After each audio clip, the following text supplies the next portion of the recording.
Hey, and welcome to this episode of Connections, Coffee, and Confidence with me, Janice. I'm a communication strategist, and this podcast is where I talk about things like messaging and content creation. So whether you communicate for your business or as your business, I know you'll hear something in this episode to contribute to your success. And if you're looking for success on LinkedIn, well, then you're definitely in luck because today I'll cover 3 basic strategies for increasing your views and followers on the platform. Now, I want to say that LinkedIn has traditionally been viewed as a rather staid place to be, kind of like the professionals forum, where unless you're a white man making 150 grand or more a year from your really nice office, well, you just didn't belong. There are also ideas that LinkedIn is only for job seekers and only for big business to big business content. So if you're one of those people who think any of those things, well, we need to chat. Everyone is on LinkedIn. Okay, not everyone, but people from all walks of life, different countries, different professions, different genders and colors. There are people making tons of money and people who are trying to make it.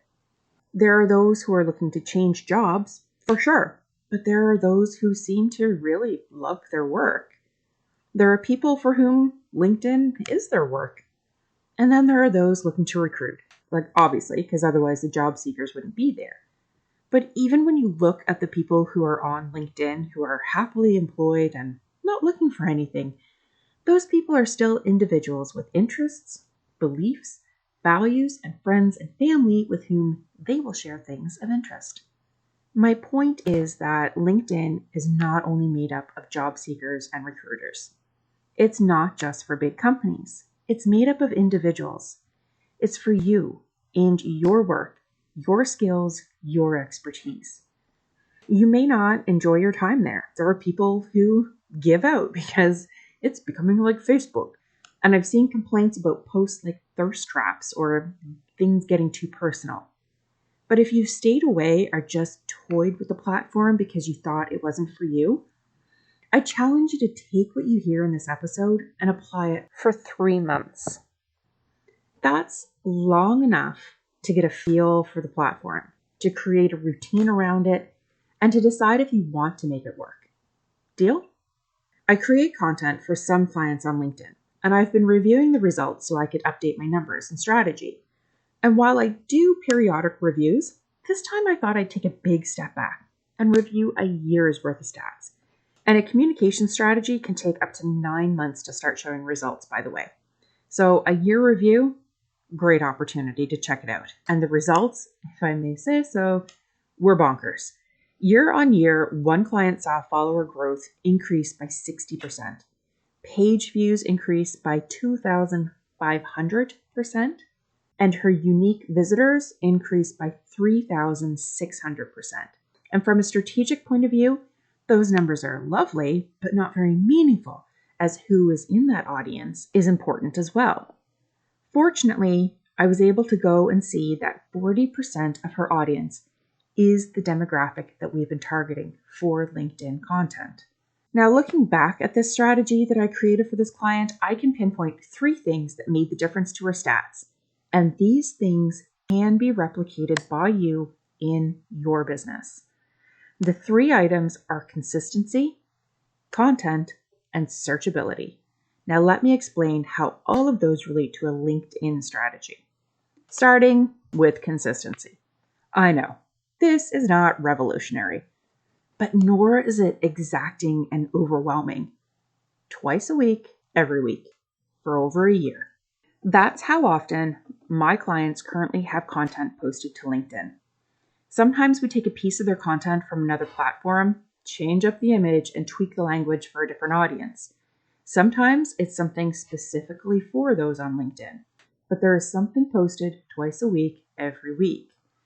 Now, there may be value in posting more often. LinkedIn themselves recommend posting between 1 and 5 times a day. But let's not forget, the more time you spend on the platform, the better it is for their platform. Not to mention, you have a business, and your business probably isn't getting paid to post to LinkedIn alone. The twice-a-week schedule is great for my clients who are professional, service-based small business owners. It's manageable, even if they didn't have me working for them. It's not overwhelming from a creation or a consumption standpoint.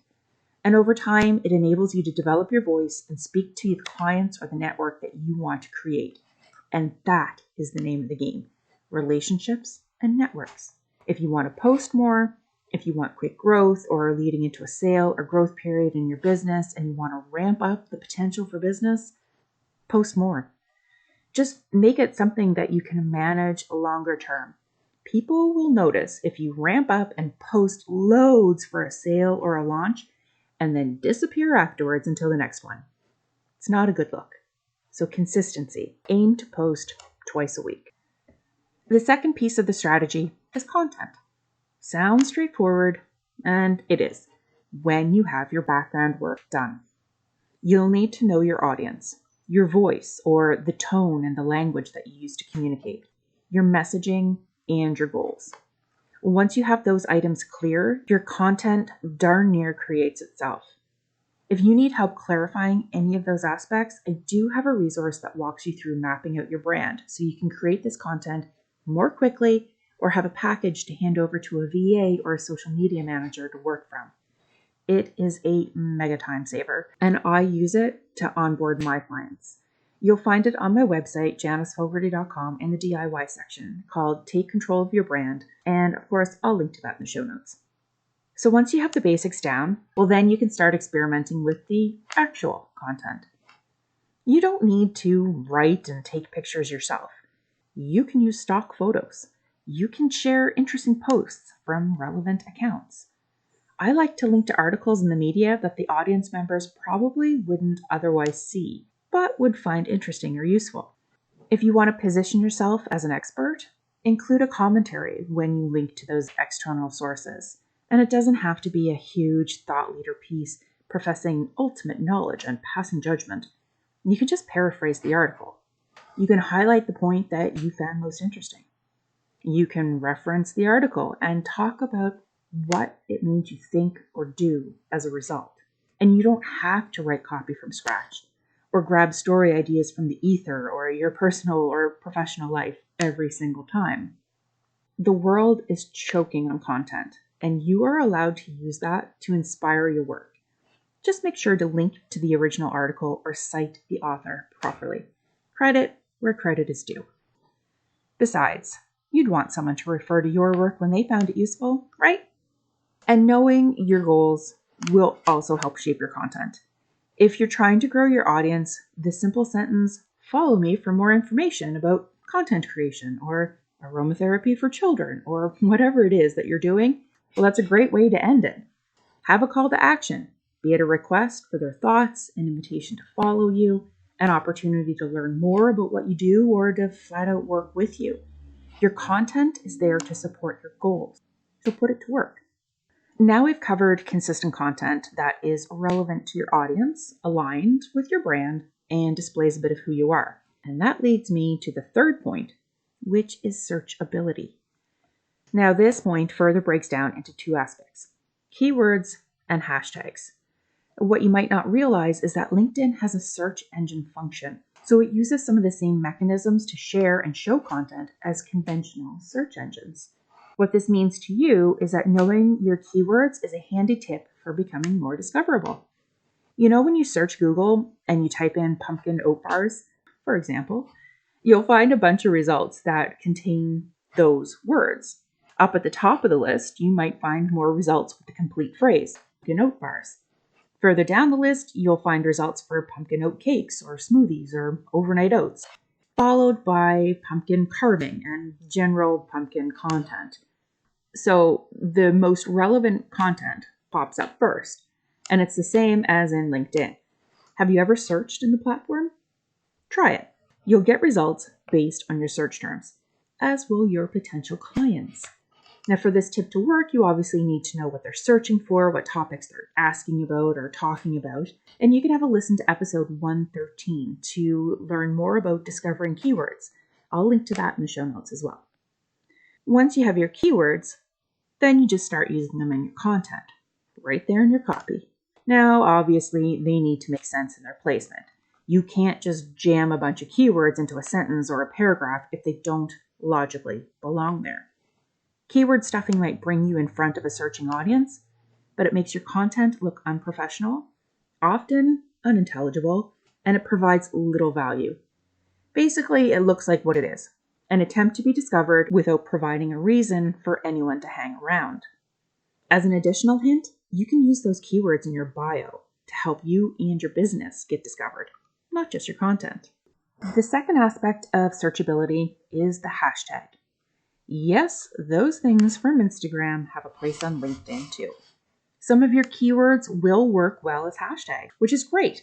Things that work for you in more than one way are wonderful. Just remember, if you use it in the copy as a keyword, you don't really need to use it in your hashtags. One use will get you found in search. When deciding which keywords to use and which to turn into hashtags, you'll need to do a little bit of detective work. Grab a pen and paper, write down all of your keywords. Start with one keyword and search it as a hashtag. See how many followers it has. Then check different variations to see if there are differences in the number of followers. For example, hashtag content has over 58,000 followers, and hashtag content creation has 1/10 of that. So I'll be using hashtag content when appropriate and niche down to hashtag content creation when I want to access a smaller community or just use the phrase content creation in my copy. And of course, a little reminder to keep your hashtags accessible by capitalizing the first letter of each word. No spaces, mind you, just capitalize the first letter of the word. And if you want to know more about accessibility, I'll link to episode 109 in the show notes. So there you have it. Your LinkedIn strategy to increase your followers and viewers involves consistency, content, and searchability. As I mentioned, I do have a resource for defining your brand if you need help with that. But if it's the actual creation and consistency that's dragging you down, you need my Create Your Social Media Content Strategy Masterclass, where I teach you exactly the steps that I take to organize and create a cohesive content calendar with the posts ready to go. Both of these resources are found in the DIY section of janisfogarty.com and will be linked in the show notes. And you can size this strategy to work with the time and the goals that you have. It's like everything else on social media. There are great people with really interesting things going on in their lives and their workplaces, and you have every right to be counted as one of them. When you increase your network on LinkedIn by gaining followers, enticing them into your world, creating trust, and inviting them to work with you, you'll appreciate having put that bit of extra work into researching, crafting, and implementing this strategy. Thank you so much for listening today, and I have to say, I really don't feel the need to say hashtag again for a while. If you know someone who would appreciate a primer on LinkedIn strategy, please feel free to share this episode with them, and thank you to everyone who's already been sharing my work. Now, if you enjoy my way of putting things, why not hop on my email list at janisfogarty.com/email list, all one word, and get a once-a-week email with some behind-the-scenes information and tips on how to incorporate this information into your business. Thank you again for being here.